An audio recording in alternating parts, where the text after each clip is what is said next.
네, 안녕하세요. 준현이 친구들. 주식하는 전산쟁이 주공TV의 주식공무원입니다. 지난 금요일 우리나라 증시는 1% 넘는 어떤 급등을 보이면서 출발을 했는데요. 장중에 나온 중동 지역의 어떤 지정학적 리스크로, 강보합과 보합을 왔다 갔다 하다가, 강보합으로 마감했습니다. 이란의 이라크 주재였던 미국 대사관의 공격에 따른 보복 공격으로 이란 군부 실세가 사망하는 사건이 발생을 했습니다.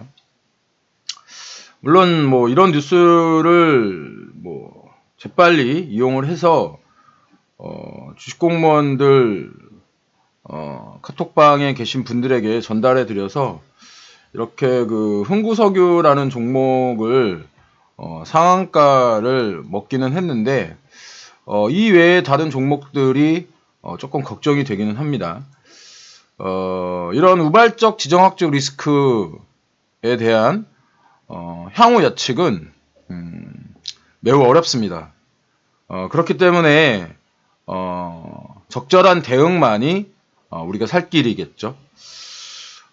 일단 유가에 관련되어서는 당분간 상승으로 방향을 잡을 가능성이 매우 높아졌습니다.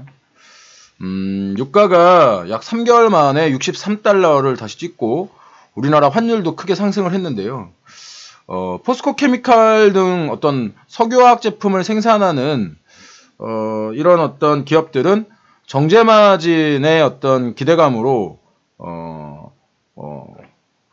정제마진 기대감 등의 확대를 기대할 수 있는 그런 상황이 됐고요. S-오일이라든가 SK이노베이션 그리고 또 GX칼텍스를 계열사로 둔 GS 또는 아직 상장을 하지는 않았지만 역시 계열사를 둔 현대중공업지주 같은 종목들은 당분간 이런 국제유가의 영향을 굉장히 많이 받을 텐데요. 현재 배당락 이후에 어떤 하락을 보이고 있는 그런 모습을 보이고 있다가 지난 금요일 날 모두 지지선을 만드는 그런 모습을 보이고 있습니다. 제가 좀 이 종목들을 보여드리면 아까 말씀드린 것처럼 S-오일이라든가 지금 지지선을 만들고 있죠. 또 GS 이렇게 지지선을 만들고 있죠. 또 현대중공업지주 역시 이렇게 지지선을 만들고 있는 모습을 보실 수 있을 겁니다. 이런 에너지주들은 어떤 힘의 균형이 예상되면서 하방 경직성이 강하게 작용될 수 있습니다. 또한 이런 주식 공무원은 지금 현재 이번 어떤 그 미국과의 어떤 이란 공격이 계산된 트럼프의 어떤 대선 전략이라고 보고 있는데요. 첫 번째는 지금 탄핵 정국 등 국내적으로 이런 어떤 그러니까 어려움을 겪고 있는 트럼프가 외부적으로 시선을 돌리자라고 하는 그런 경향이 굉장히 강했을 것이고, 이 전략은 트럼프만 사용했던 것이 아니고 이전에 오바마도 비슷한 전략을 사용했었죠. 그때 트럼프는 오바마의 전략에 대해서 굉장히 강하게 비판을 했는데 자신도 어쩔 수 없이 그런 전략을 펼치는 모양입니다. 그리고 한 가지 또 조금 우려스러운 점은 무엇이냐면 이번 어떤 그 공격이 트럼프가 어떤 무역 전쟁뿐만 아니고 원자재를 좀 잡고 흔들어 보자고 하는 이런 속셈이 아닌가라는 생각이 드는데, 이 오펙의 그 어떤 감산에 의해서 지금 석유 가격이 조금 좀 안정세를 보이고 있지만 실질적으로 세계 경제가 좋아져야만 이 유가라는 것이 상승을 하게 되는데, 이 유가가 상승을 하게 되면 당연히 셰일가스가 가격 경쟁력을 가지게 됩니다.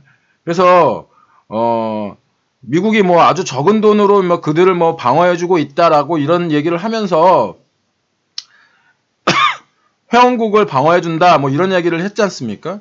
그렇기 때문에 방위비를 좀 더 올린다던가 아니면 셰일가스를 좀 더 팔기 위해서 유가를 상승시키기 위한 어떤 이런 그 전략이 다분히 포함되어 있지 않느냐라고 하는 생각이 들고요.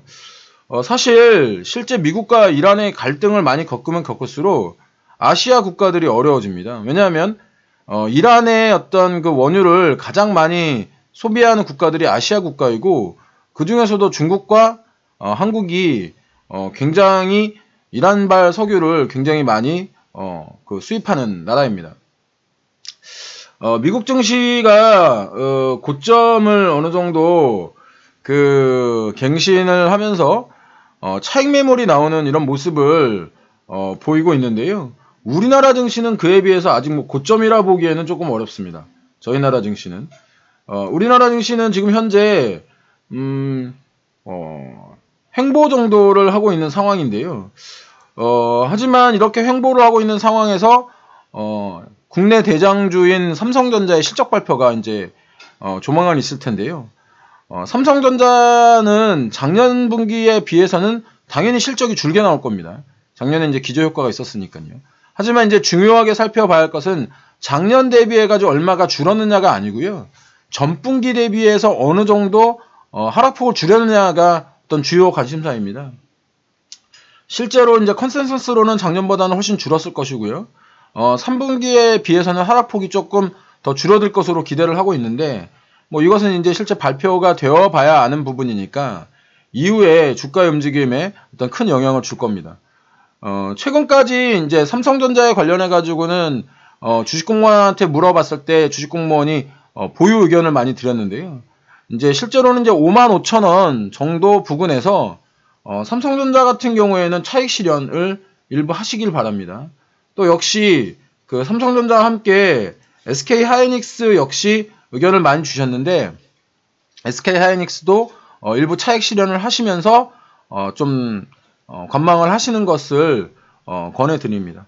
최근까지는 SK와 삼성전자에 대해서 보유 의견을 드렸지만 이제는 오늘 월요일 시점으로 보유해서 일부 차익 실현으로 의견을 바뀌었다는 거 다시 한번 말씀을 드립니다. 새해 들어서 첫 번째 받는 월요일인데 좀 불안한 뉴스들이 많습니다. 그래도 걱정하지 마세요. 우리는 잘 대응할 겁니다. 여지껏 그래왔던 것처럼요. 주식공무원도 도와줄 테니까요. 오늘도 따박따박 수익 내보자고요. 사실 지난 금요일 굉장히 시장은 어려웠지만 주식공무원이 굉장히 빠르게 가장 빠르게라고 말씀드릴 수는 없지만 상대적으로 빠르게 흥구석유 말씀드려서 상한가 드신 분들도 많이 계실 겁니다. 이렇게 주식공무원 채널 미리 구독, 추천, 좋아요, 알람 설정 해놓으면 주식공무원의 어떤 이런 소식들 빠르게 접하실 수 있으니까 꼭 추천, 구독, 좋아요, 알람 설정까지 부탁드리고요. 궁금한 거 있으면 댓글로 남겨놓으시면 댓글로 달아드립니다. 오늘 하루도 성공 투자하시고 객관적으로 시장을 바라보는 눈 주식공무원과 키워가 가세요.